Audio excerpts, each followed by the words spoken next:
Hey everybody, it's Angie from Tours with Angie here at RIU Guanacaste. So this is just going to be a quick tour to highlight some of the differences between this resort and the RIU Palace next door. So be sure you watch the RIU Palace Resort Tour. That was the video just before this one. And then I'll give you the highlights of the differences between the two.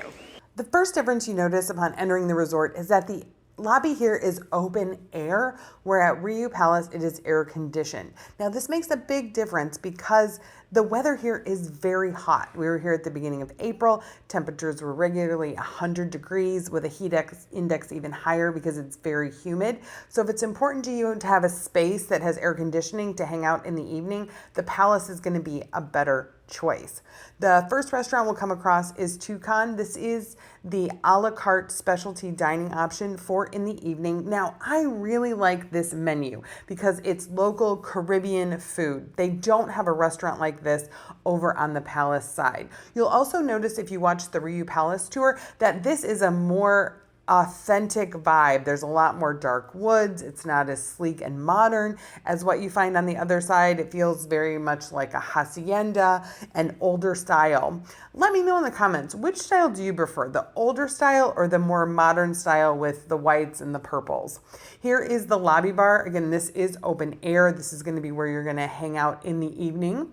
La Toscana is the Italian restaurant. Now the menu here was very similar to the menu at the RIU Palace, so I don't think you're getting a big trade there. They also have a Japanese restaurant here. One thing I noticed between the two menus was the Japanese restaurant at the Palace had more sushi. The RIU also has a large buffet, very similar to the RIU Palace. Now you may get some more upgraded options at the RIU Palace buffet, things like ribeye, better quality steak, maybe more lobster or shrimp, those type of things. But you will have a very large buffet.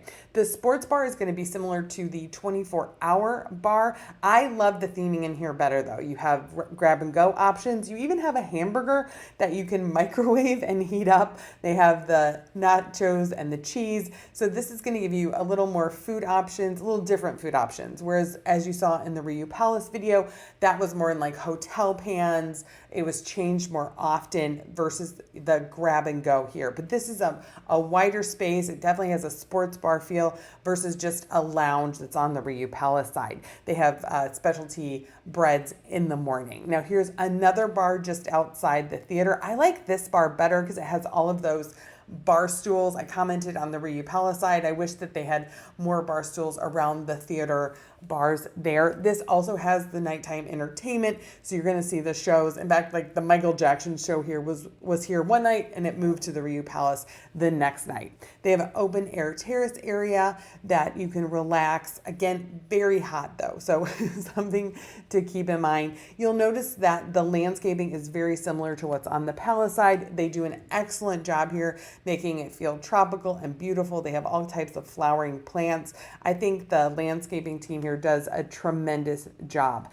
The other thing you might be noticing is that you can't see the pools here. When you enter the RIU Palace, it's also a U, but they have that beautiful long line of fountains that take you right to the pool area. Here you kind of have winding paths around the different landscaping and vegetation. So again, just a different vibe, a different feel than that modern, more like square, even lines you're gonna find at the Palace. But I love that they added this like cool little landscaping design spelling out RIU Costa Rica. It just shows like that added attention to detail. Now we're heading close to the pool area. You can see they have the different setups where you can have the shade that comes across to make sure that there's plenty of shade available. They have the different rows similar to what we saw on the Palace side, though on the Palace side the rows were tiered up, so you kind of went upstairs, so you had a little bit better view than just the back of the chair in front of you. They have palapas instead of the umbrellas that you can put up and down, but they both have these shaded options. And then here's the swim up bar. The swim up bar appears to be a little bit bigger or just a different configuration so people can kind of have private areas. And then one big difference is this resort hosts the foam party every Tuesday. So Tuesday afternoons about 4 o'clock, you can head over here from the Palace if you're staying there or get ready if you're staying here. Now, if you are staying at the Palace, you do have exchange privileges with this resort. It does not go the other way. If you're staying here, you cannot access the palace.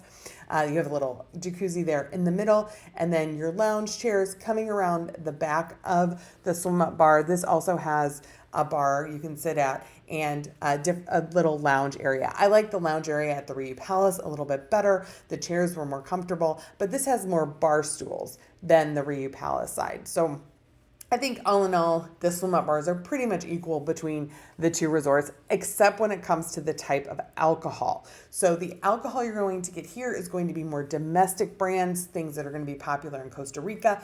At RIU Palace, you're going to have international brands, things like Absolute, Jim Beam, Bacardi. So heading around, we see more of the pool area, a lot more vegetation than what we have on the palace side. There also is the RIU land. This has a small pool, it's not filled in, and a small playground and a beachfront buffet. So this is going to be similar to the steakhouse Papagayo we saw on the RIU Palace side. And it just seems like things are a little bit more spread out and winding versus the kind of straightforward setup on the palace side. I like that better. I like having kind of your winding around through the vegetation to the different pools. I think it makes a more tropical experience than what we have on the palace side. I like how they have the fake rocks. Just as on the palace side, you're going to have a set of activities that happen every day with the entertainment team.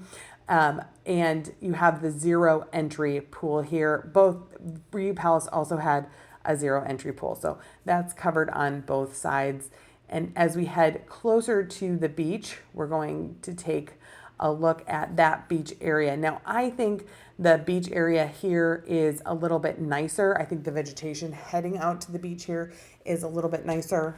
You see on this side, they have a lot more chairs on the beach than what you find on the palace side. The beach isn't as long back into the resort. It's just a different setup. Here you can see the different vendors that are available. This is a public beach, so vendors can be on the beach. They're usually selling clothing, souvenirs, hats.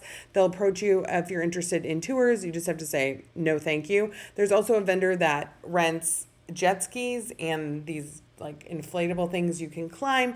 Then the scuba diving water sports center is in between the two resorts. So this is where you would sign up for scuba and snorkeling tours. And then here you can see the palace. So this is how close they are together. The RIU to the left and the RIU Palace to the right. So here are my other videos that are coming up about Costa Rica. So definitely watch the RIU Palace video if you haven't yet. Otherwise, welcome to Costa Rica and take a look at some other all-inclusive resort we've visited.